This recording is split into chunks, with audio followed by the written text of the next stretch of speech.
Hello friends, स्वागत है हमारे यूट्यूब चैनल में। आज हम कोरियन ड्रामा के विल यू वेयर स्लीपिंग के एपिसोड 1 को हिंदी में एक्सप्लेन करने वाले हैं। तो चलो शुरू करते हैं ये वीडियो। ड्रामे की स्टार्टिंग में हम देखते हैं कि एक लड़का और लड़की को चोट लगी हुई है।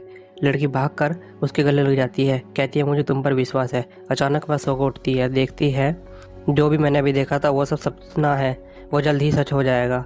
लड़की का नाम होंजो होता है। वो जो भी उसने अपने सपने में देखा था वह एक नोट पर लिख लेती है। उसकी माँ आती है, कहती है तुमने अपने कमरे का क्या हाल कर रखा है। हंजो अपनी माँ को बताती है कि उसने किसी अनजान लड़के को गले लगा रखा था जिससे अभी तक मिली नहीं है। उसकी माँ को पता होता है कि उसका सपना एक न एक दिन सच हो जाएगा। हंजू की माँ पूछती है लड़का दिखने में कैसा था। हंजू कहती है मेरा पहले ही बॉयफ्रेंड है।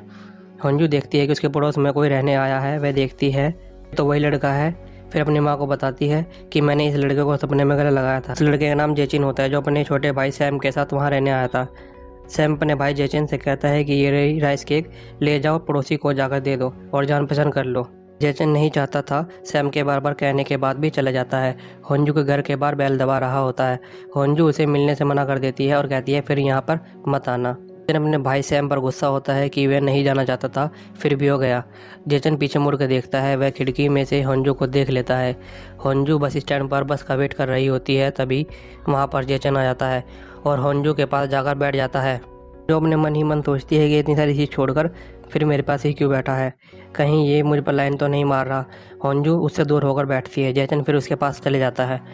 होंजू जेचन को सुनाने लगती है, तभी जेचन स्टूडेंट को कहता है कि आप बैठ जाओ। सभी स्टूडेंट हंसने लगते हैं। होंजू को शर्मिंदगी महसूस होती है। बस आ जाती है। होंजू बस में चढ़ जाती है।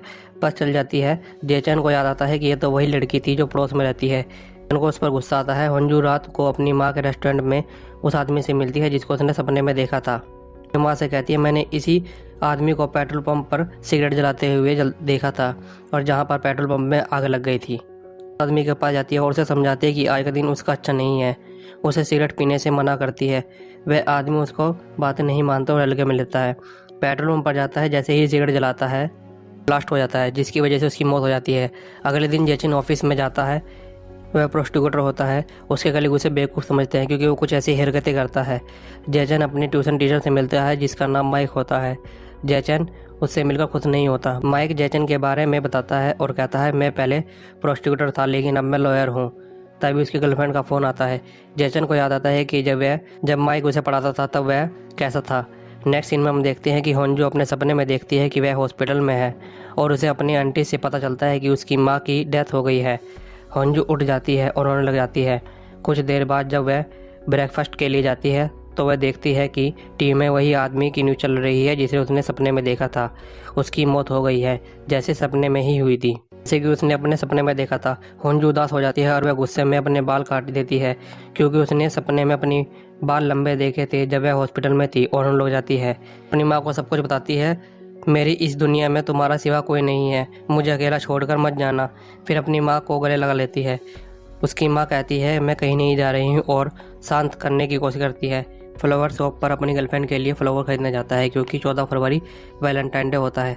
शाम को जेचिन ने नई कार खरीदी होती है और वह अपने उसके साथ फ़ोटो ले रहा होता है। तभी वहाँ पर माइक आ जाता है। जेचन माइक को देख कर चौंक जाता है। माइक बताता है कि वह डेट पर आया है। तभी उसकी गर्लफ्रेंड वहाँ आ जाती है जो होंजू होती है।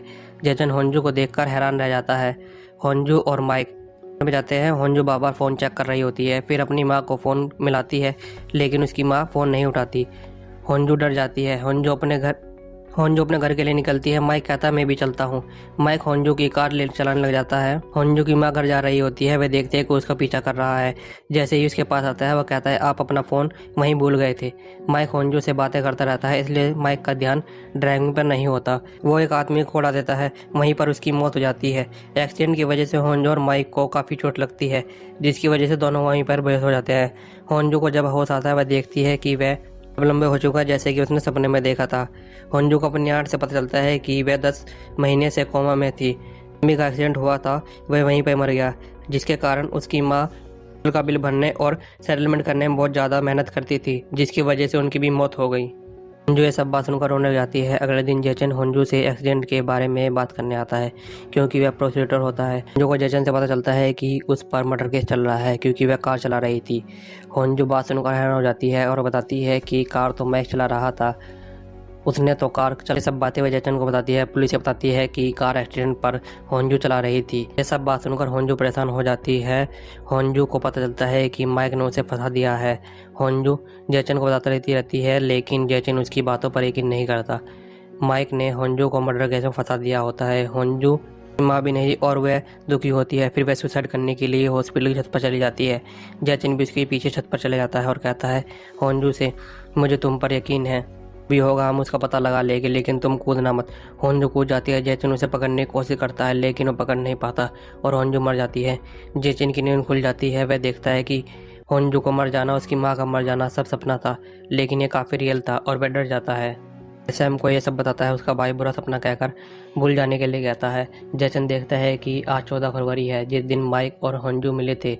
यह सब इसी दिन हुआ था। जयचंद जब ऑफिस जाता है, वह देखता है कि होंजू बस स्टैंड पर बैठी है और फिर वह पूछता है कि वह क्या वह माइक नाम के आदमी को जानती है। होंजू ये सब बात कर सुनकर हैरान हो जाती है और कहती है, क्या तुम मेरा पीछा कर रहे हो या फिर मेरा बैकग्राउंड चेक कर रहे हो?